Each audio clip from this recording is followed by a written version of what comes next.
యాక్చువల్గా మనకి 4 రకాల ల్యాబొరేటరీస్ ఉండాలి. సో ఉదాహరణకి బయాలజికల్ సైన్సెస్లో జువాలజీ, బాటనీ ఉండాలి. సో ఫిజికల్ సైన్సెస్లో ఫిజిక్స్, కెమిస్ట్రీ ఉండాలి. అంటే ఇంకా కంప్యూటర్ ల్యాబ్ ఉండాలి, ఇంగ్లీష్ అది వేరే. నేను చెప్పేది సైన్స్ ల్యాబొరేటరీస్. ఈ 4 అనేది ఇప్పుడు జూనియర్ కాలేజ్లో కూడా ఎక్కడ ఫంక్షనింగ్ లేవు, టు బి ఫ్రాంక్. తక్కువ కాలేజెస్లో, గవర్నమెంట్ కాలేజ్లో, ఈవెన్ నారాయణ చైతన్యలో కూడా ఇవి ఆపరేషన్లో లేవు, ఏదో మొక్కుబడిగా ఉన్నాయి అంతే. ఈ 4 ల్యాబొరేటరీస్ మనం ఇప్పుడు స్కూల్లో పెట్టినట్లయితే 6th క్లాస్ నుండి 12th క్లాస్ వరకు కూడా ఈ 4 ల్యాబొరేటరీలు అందరికీ ఉపయోగపడతాయి.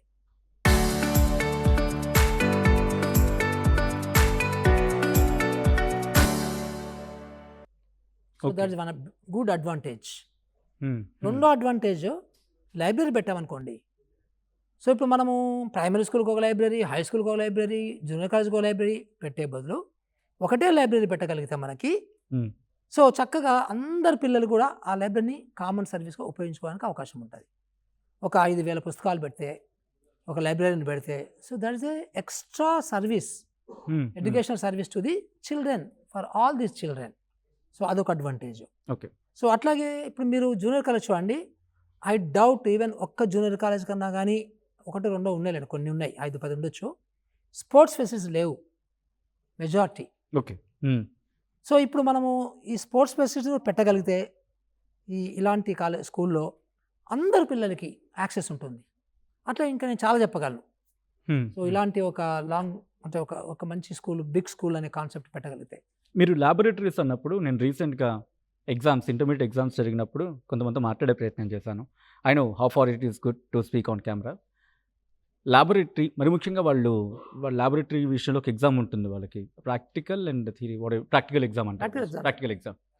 వాటికి ఇన్నాళ్ళు కాస్త చూస్తున్నట్టుండేది, బట్ ఇప్పుడు అలా లేదు, చాలా టఫ్ చేశారు అని చెప్పి ఈ ఇయర్ అది జరిగింది అనేది వినిపించే మాట. And at the same time రిటర్న్లో కాస్త ఆలోచించి, ఎందుకంటే అక్కడ ఇంపాక్ట్ ఉంటుంది కాబట్టి కాస్త ఆలోచించి వెళ్ళండి అన్నారు. ఎందుకు ఇక్కడ ఇప్పుడు బిగించారు? అదేదో ముందు చేస్తుంటే, ముందే కాలేజెస్కి వార్నింగ్ ఇచ్చినా లేకపోతే చేస్తున్నా పిల్లల్లో ఇంకా నాణ్యత ఉండేది కదా అనే పాయింట్ నాకు రైజ్ అయింది. How far will you judge these things? Yes, ఇది యాక్చువల్గా లాస్ట్ ఇయర్ నుంచి ఈ ల్యాబొరేటరీస్ ప్రాక్టికల్ టెస్ట్ అనేది మా Krishna Aditya commissioner intermediate education, ఆయన ప్రస్తుత కొత్త గవర్నమెంట్లో పెట్టిన విధానం అది. సో ఆయన సీసీ కెమెరాలు పెట్టారు ల్యాబొరేటరీ. నిజంగా ఎగ్జామ్స్ అవుతున్నాయి కానీ అది సీసీ కెమెరాలు పెట్టి రాష్ట్రంలో ఉన్నటువంటి అన్ని సెంటర్స్ని, సో ఇక్కడ ఆయన ఆఫీస్లో ఒక అనుసంధానం చేసి, సో అక్కడ ఒక మానిటరింగ్ రూమ్ ఒకటి ఏర్పాటు చేసి, నేను కూడా చూసాను వెళ్ళి, చాలా చక్కగా అవుతుంది. దాంతో అందరు సర్దుకున్నారు. లేకపోతే అంతకుముందు అసలు ప్రైవేట్ కాలేజీలలో కూడా అదొక నామకే వాస్తే అయిపోయింది తప్ప నిజంగా స్ట్రిక్ట్గా జరగలేదు. అంటే దీన్ని బట్టి మనకి ఏమర్థమవుతుందంటే, నిజంగా కూడా గవర్నమెంట్ అనుకుంటే, సో ఒక స్ట్రిక్ట్గా మనం కొన్ని పెట్టగలిగితే అందరు ఫాలో అవుతారండి. కానీ మీరు అల్లాటప్పగా వదిలిపెట్టేస్తే సో అది చాలా డైల్యూట్ అయిపోయి, సో పిల్లలకి మంచి ఎడ్యుకేషన్, క్వాలిటీ ఎడ్యుకేషన్ అందదు. ఓకే. సో తద్వారా క్వాలిటీ ఎడ్యుకేషన్ ఎక్కడైనా కానీ, అది ప్రీ ప్రైమరీ కావచ్చు, హై స్కూల్ కావచ్చు, సీనియర్ సెకండరీ కావచ్చు, ఎక్కడైనా కానీ క్వాలిటీ ఎడ్యుకేషన్ అక్కడ దొరకకపోతే ఆ పిల్లలకి డెఫినెట్గా ఒక లెర్నింగ్ లెవెల్స్ కింద పడిపోయి, సో వాళ్ళకు ఉన్నటువంటి కాంప్రెన్షను, కాన్సెప్చువల్ అండర్స్టాండింగ్ తగ్గిపోయి, ఫ్యూచర్లో వాళ్ళు ఒక బ్రహ్మాండమైనటువంటి ఒక మంచి రీసెర్చ్ ఓరియంటెడ్ స్టూడెంట్గా కాలేరు ఎప్పటికీ. ట్రూ. దీని యొక్క ఎట్లా ఉంటుందంటే, దీని యొక్క ప్రభావం అనేది ఒక లింక్తో ఉంటుంది. Can I compare with nuclear chain? Yeah, of course, అంతే కదా. It's all chain. అది మీకు మార్కెట్లో మనము వాల్యూ చైన్ అంటాము, మార్కెటింగ్ చైన్ అంటాము. ఒక్కసారి పేలితే అది ఇంకా కంటిన్యూటీ గట్టిగా ఉంటుంది, ఎఫెక్ట్ పడుతూ ఉంటుంది కదా. పాజిటివ్ అయితే పాజిటివ్ అవుతూ ఉంటుంది, అడిషన్ పోతుంటుంది, నెగిటివ్ అయితే నెగిటివ్ మైనస్ అవుతూ పోతుంటుంది కదా. Same thing here also. So అందుకనే ల్యాబొరేటరీస్ చాలా ఇంపార్టెంట్, ప్రాక్టికల్స్ చాలా important. That is experiential learning. True.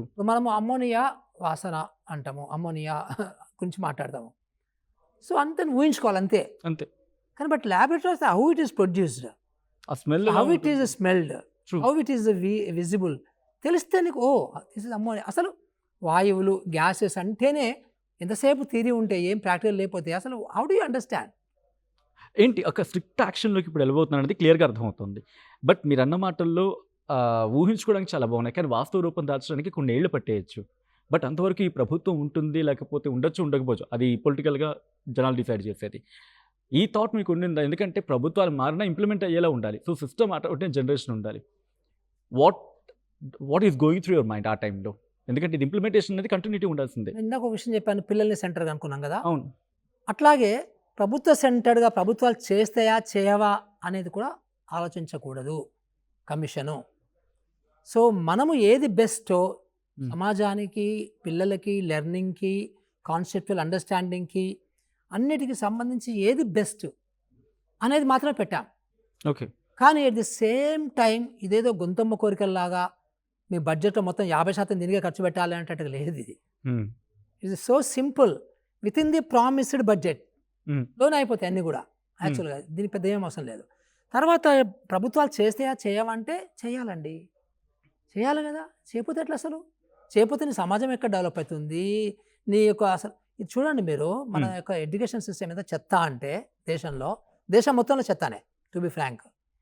ఎందుకంటే 142 కోట్ల జనాభాలో ఉన్న దగ్గర మనము ఒక్క నోబెల్ లారెట్ కూడా ప్రొడ్యూస్ చేయలేకపోతాం.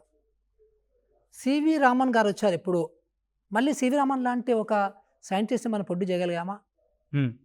అంటే ఇవన్నీ మనము ఇంట్రాస్పెక్ట్ చేసుకోవాలి. ఎందుకు చేయలేకపోతున్నాం ఇట్లా?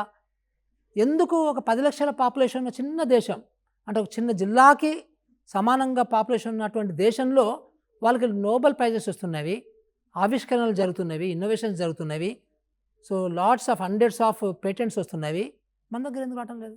I'm sorry to interrupt you here.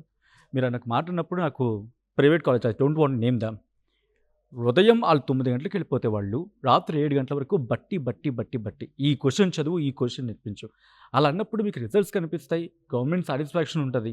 But ఆ పిల్లాడో లేకపోతే ఆ అమ్మాయి బయటకు వచ్చిన తర్వాత వాళ్ళకి ఫ్యూచర్ లేక మరణానికి పాల్పడుతున్న సందర్భాలు కూడా టర్న్ అవుతున్నాయి.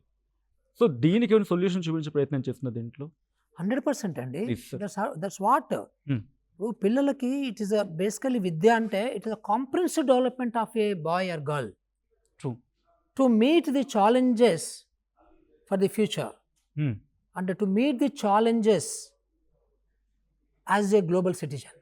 ఓకే. సో దీన్ని దృష్టిలో పెట్టుకొని మనం అన్నీ ఇవ్వాలి.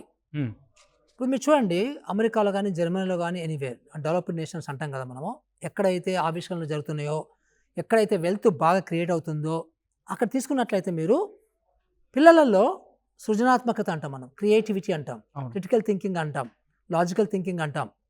సో ఇవన్నీ కూడా చాలా పుష్కలంగా ఉంటాయి. మనలాగా ఏదో మూఢనమ్మకం లాగా నమ్మేరు. They think and they laugh and they enjoy the subject. Yeah. So అది కరెక్ట్ కాదు కదా. సో అంటే నేను చెప్పినటువంటి నేషన్స్లో ప్రతి పిల్లలు చదువుకుంటారు, ప్లస్ ఒక సిలబస్ ప్రకారము కరికులందే కాదు, బియాండ్ దట్ వెళ్తారు. Okay. So not only theory, practical కూడా వెళ్తారు. సో దాని తర్వాత ప్రతి పిల్లగాడు అంటే గర్ల్ అండ్ బాయ్ అందరు కూడా స్పోర్ట్స్ ఆడతారు. అవునా? అందరూ లైబ్రరీకి వెళ్తారు. సో ఇవి కాక they also browse lot of things in internet. True.